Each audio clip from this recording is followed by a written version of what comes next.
Love this podcast? Support this show through the Acast supporter feature. It's up to you how much you give, and there's no regular commitment. Just click the link in the show description to support now. The following podcast is a Vasilis Skarlias production. Hello everyone, I'm Kennedy. And I'm Vasilis. We run Changemaker Z, a student-run initiative that aims to empower, educate, and connect Gen Zers interested in entrepreneurship. We interview teenagers with impactful projects and create resources to help you change the world. If they can do it, so can you. On this podcast, we discuss the logistics of creating different types of projects with Gen Zers who have already done it.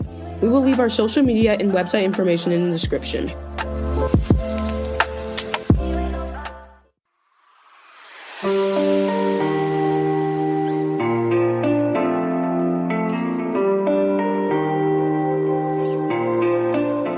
Welcome to another episode of Gen Zers to Rise podcast. This is an extremely unique episode since we have a special guest for you today. Today you will meet Sophie Beren, the main host and creator of The Conversationalist, one of the biggest Gen Z-centric projects to exist today. Welcome, Sophie. Nice to meet you. Kennedy, thank you so much. That was the nicest intro. Vasilis, thank you for having me. I can't wait to get to know y'all better. So excited to have you on.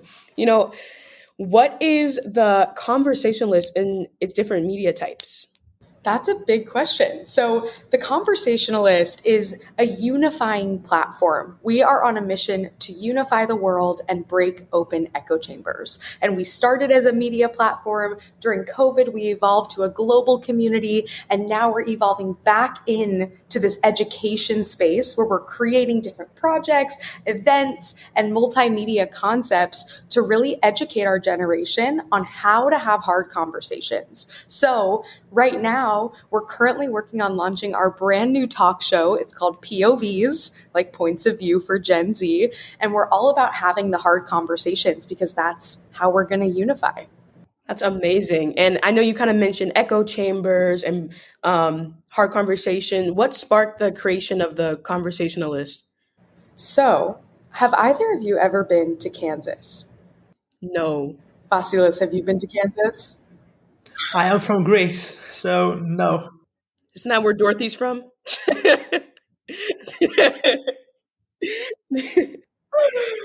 Yes, that's exactly right. That's where Dorothy is from. And that's actually where I'm from, too. Most people haven't even heard of Kansas. And so growing up in my community, I immediately felt different. I think I learned from an early age that I was unlike a lot of my peers, and largely for a reason that I couldn't control.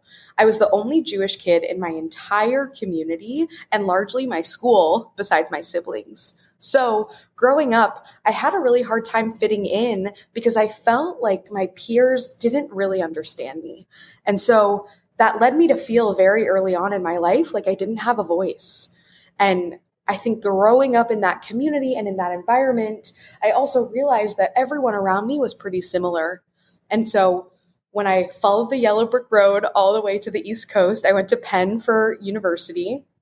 And I quickly realized that all along I had a voice, and every single person has a voice. But oftentimes we only feel like we're allowed to use our voices if someone else gives us the permission to do so. And so this was really the idea behind The Conversationalist. I wanted to create a destination and a place and a vehicle for every young person to come together and acknowledge each person's unique voice to have conversations that matter. So that's a little bit about why I started it. And I just really believe that today that's so important for every young person to realize that we all have a voice and we all need to use them to make the world a better place. I totally understand what you say. Basically, sometimes it's difficult to find the way to use your voice. And that's why we started the podcast. We wanted to use our voice with a better way. And that's great how you started and the story behind The Conversationalist. What steps did you take to turn this idea into a reality? It's a great question. And also, I completely agree. I love what the two of you are working on. And it's so inspiring to see how you use your voices to make an impact in the world. So I'm just so happy to be here. And I guess the steps that I took really started at Penn. So as soon as I had this realization that I had a voice, I said to myself, okay, I want to go out and use it, but I didn't know how. So I was a wide-eyed freshman going all around my campus, and I was that person that would introduce myself to everyone. I was making friends left and right in the dining halls, in the classroom, but I quickly realized towards the end of freshman year that everyone kind of stuck within their own groups of people who were like them. It's an interesting concept that we tend to flock with people who look like us and think like us. And I think towards the end of my freshman year, I finally realized, wow, this is a problem. Why are we coming to college to only hang out with people who are like us? The whole purpose is to get to know people from all walks of life. So I wanted to do something about it. And I decided to start a club on my campus. So that was the first step I took. I started a club way back when it was called Table Talk, kind of like the Conversationalist 1.0. And the whole purpose was to get people together outside of the classroom and meet people from different walks of life to have conversations. And so I just started it right there on my campus. I emailed every leader across the entire school, asked them to grab coffee to tell them about my idea. So I think I'm such a proponent of the cold email. So anyone out there who's listening, just go for it. The worst thing that can happen is someone says no. So put yourself out there, take that risk. And for me, it was really starting that campus club to really start something. And then that moved over to what the Conversationalist is today. But in the middle space, I scaled Table Talk to over 80 campuses. And that was really the beginning of my journey that led me to where I am now. I love that. I intentionally made sure to go to school out of my state because our main college here that most of people go to, at my high school at least, I was like, I do not want another high school 2.0. I want to branch out and I want to meet new people. So I love that. That's what it's all about. So I'm so happy to hear that you did that. So we're going to have a little break and we will come back to you shortly. And how did you raise funding? Like a project like The Conversationalist started from the university campus, then the team was created. And how about the funding process? Yeah, so Table Talk is a nonprofit. So I really had a lot of experience both at Penn starting this from the ground up and also receiving my master's in nonprofit leadership to understand how to raise funds, how to build relationships with donors, and how to fund a project entirely from the start. So at the beginning, I tapped into a lot of my university's resources, and really those resources translated as people.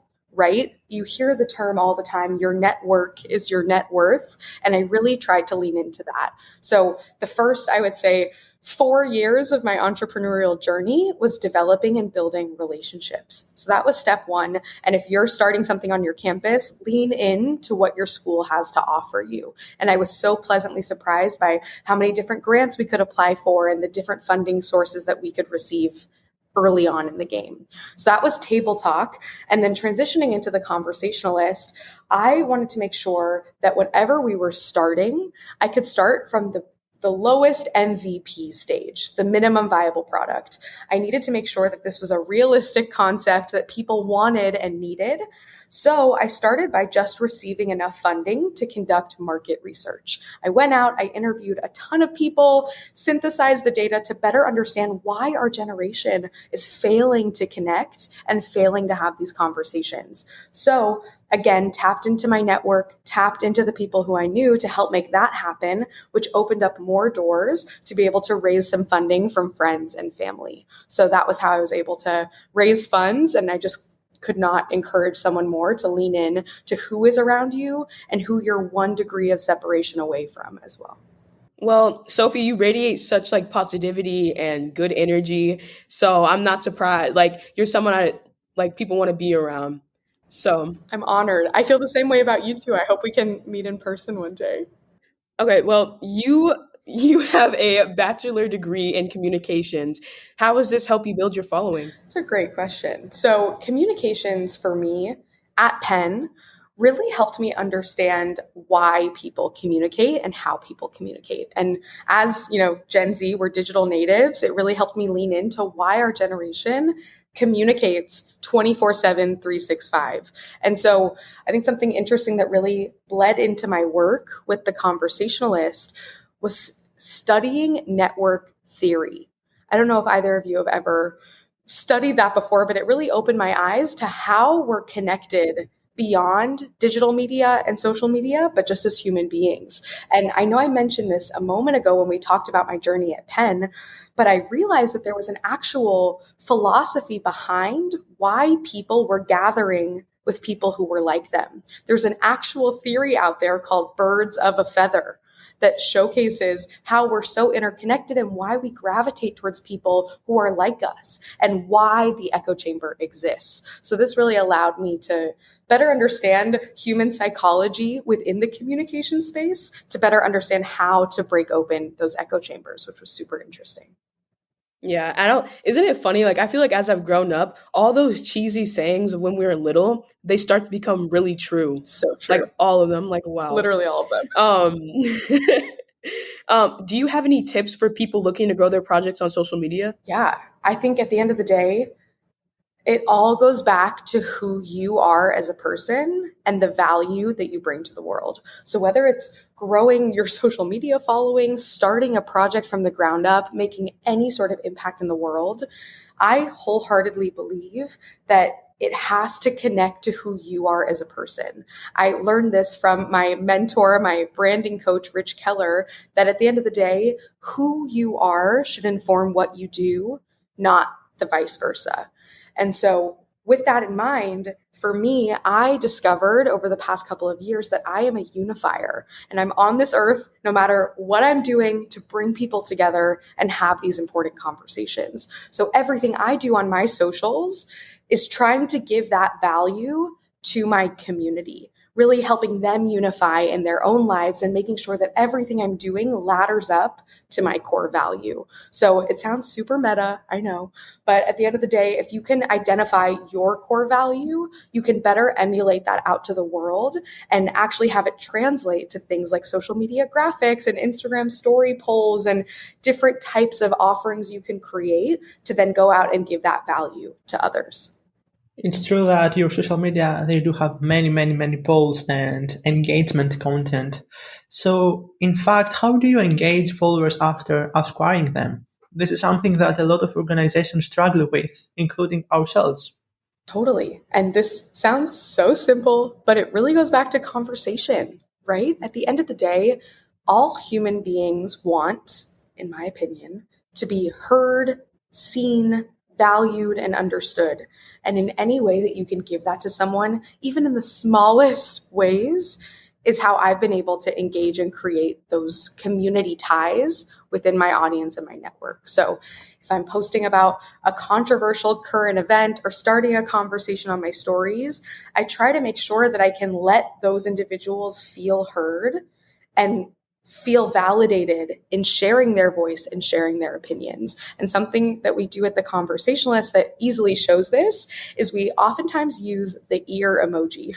And it really just for us means and signifies, I hear you, I'm listening. And that's just even the simplest of ways that we can show someone that we hear them. So if someone sends me something or if anyone's interacting in our app on Geneva, we always react with an ear to let that person know that we hear them. And that small interaction can go such a long way. Yeah.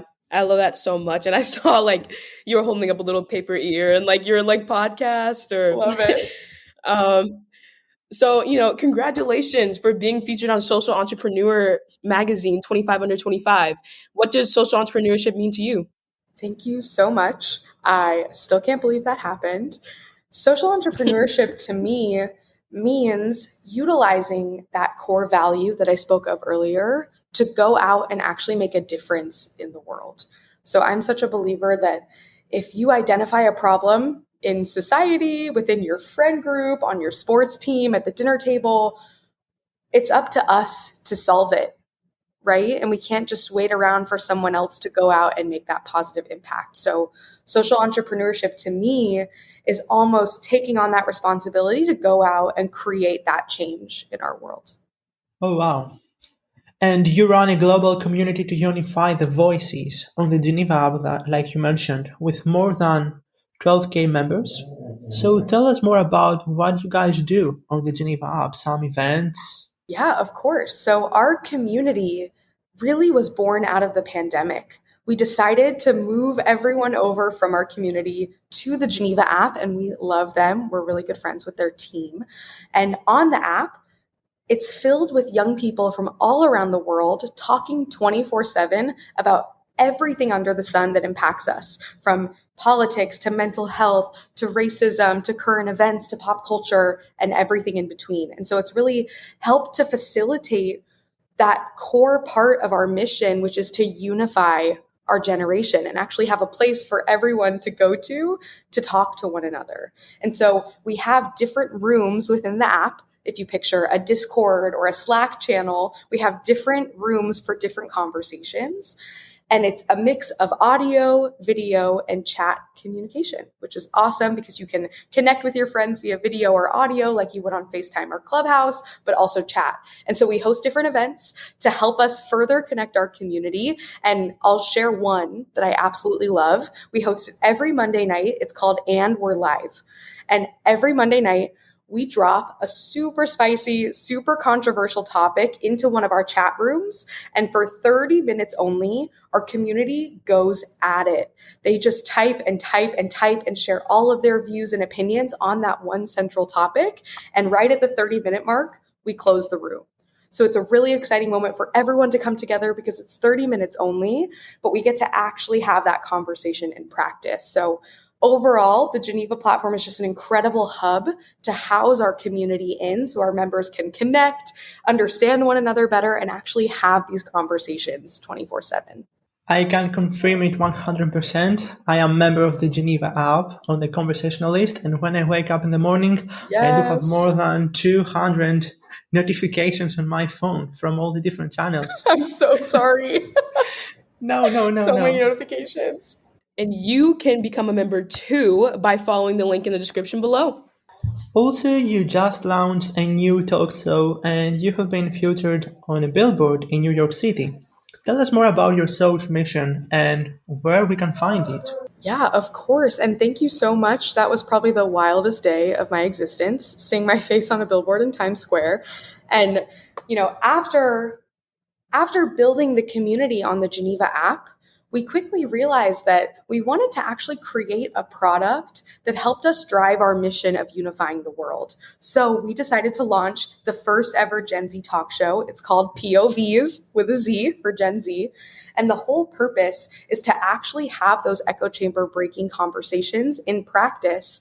But it's really the only show out there on the internet and in the world where we actually have these hard conversations from multiple points of view. Our platform is all about welcoming all voices to the table because we're a nonpartisan platform. And so it's really interesting to be able to break open our echo chambers and hear those perspectives from people whom we may have never interacted with before. So we have really exciting episodes lined up for season 1 that we're going to be launching hopefully in the next couple months. We're working out all of the logistics now. We put out a casting form and got 400 responses in a week and a half, which was crazy. And so we're trying to figure out the best action plan to truly have these hard-hitting conversations. And so that's a little bit about the show, and it's really just a place for our generation to be heard. Yeah, well, I love that you guys are not shying away from these difficult conversations. And I feel like a lot of people are too scared to say anything because people are just going to judge instead of actually giving them a chance to learn. And how can we remove the stigma around controversial topics? This is what keeps me up at night and gets me out of bed every day, Kennedy. But it's tough. It's tough, right? Because I think we live in a world that maybe we've created as digital natives where we have to walk on eggshells all the time when it comes to these conversations for fear of being canceled. And so I think removing the stigma, again, it sounds so simple, requires talking about it. I think the only way we're going to actually close the divide is getting closer together. And I think in addition to just talking, I think we also need to remove the stigma surrounding what conversations are.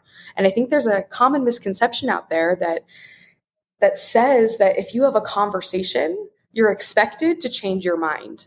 And I think if we could all kind of acknowledge from the get-go, maybe just set a little intention for any hard conversation you have, try to remind yourself that at the end of the day, a conversation is intended to listen to someone else, to learn, to grow, and to better understand their experiences that differ from your own. And I think if we remove that pressure to try to bring someone over to your side or to change their mind, we can actually have a conversation with the right intentions. And I think that is the pathway to breaking down the stigma. Yeah, I agree. And like, we need a whole nother podcast episode to talk about cancel culture. Tell me about But it. I'm starting to feel like it's one of the worst things that our generation is doing right now, and it's really not helping as much as putting us back. So I couldn't agree more. Totally agree. So let's table that conversation for another time. Whew, I'm sweating. Same.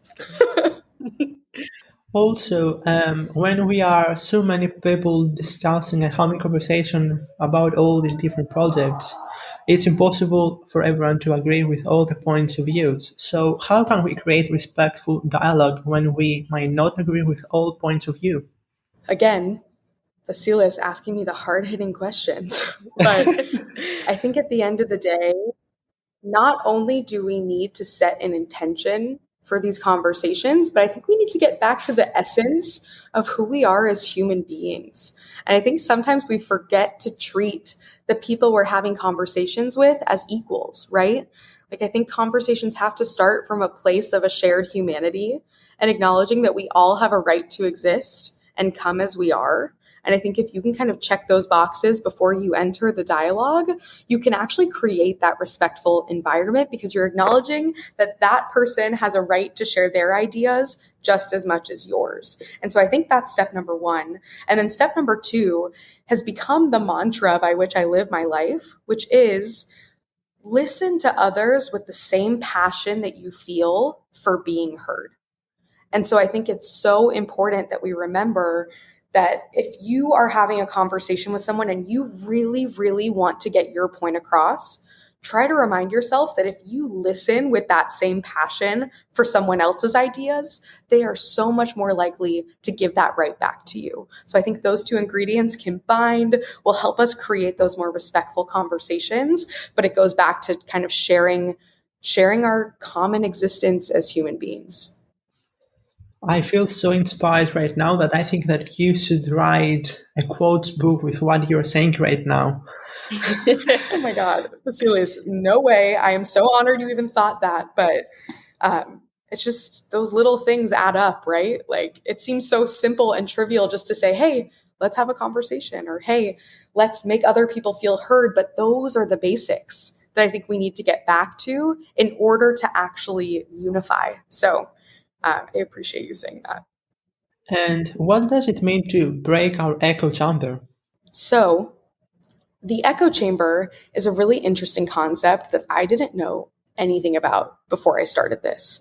And I think it goes back to that realization I had at Penn, right? Like, we, without even knowing it, end up in communities and friend groups and social media networks that oftentimes reflect ourselves.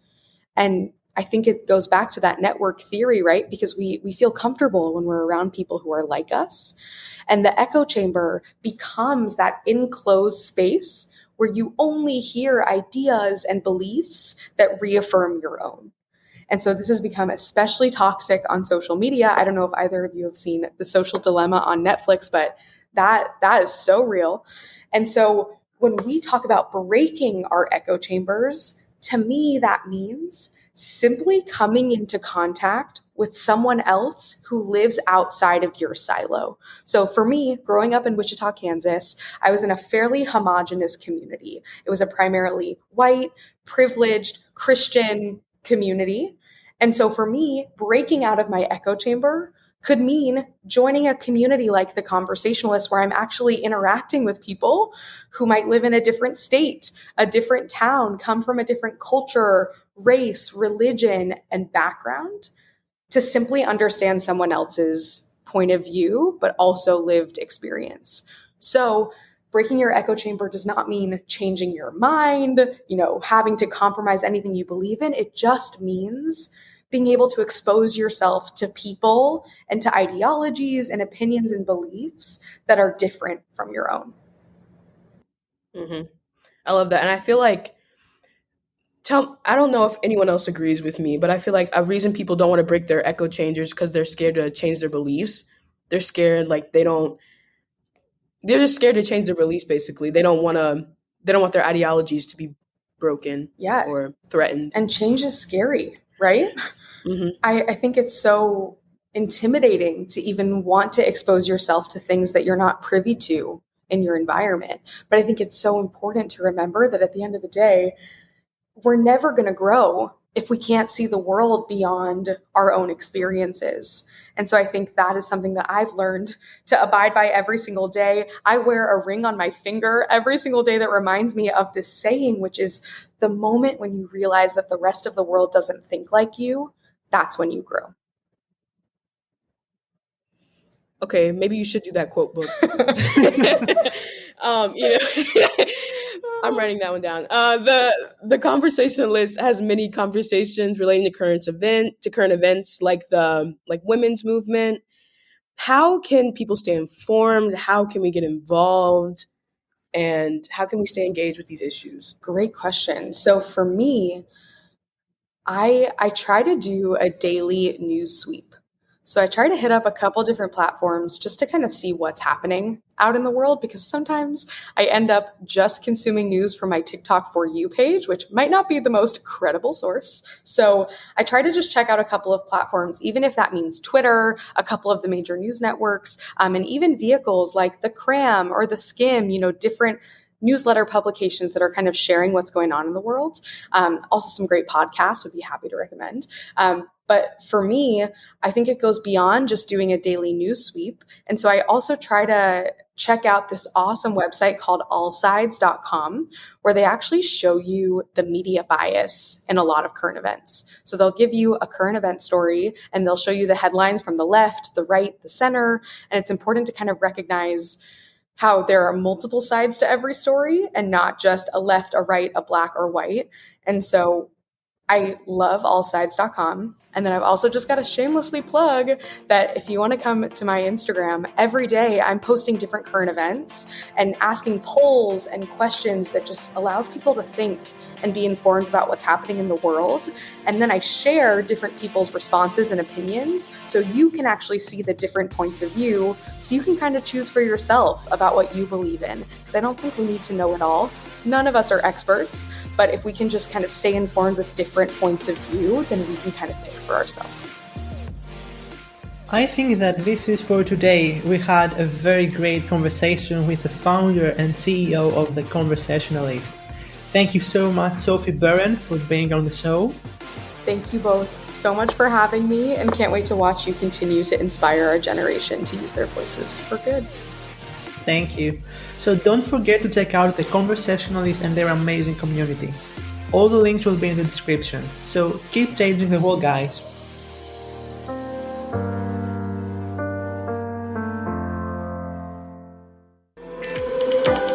Thank you guys for listening. We hope you enjoyed the conversation. We had such a great time. Make sure to leave us a review.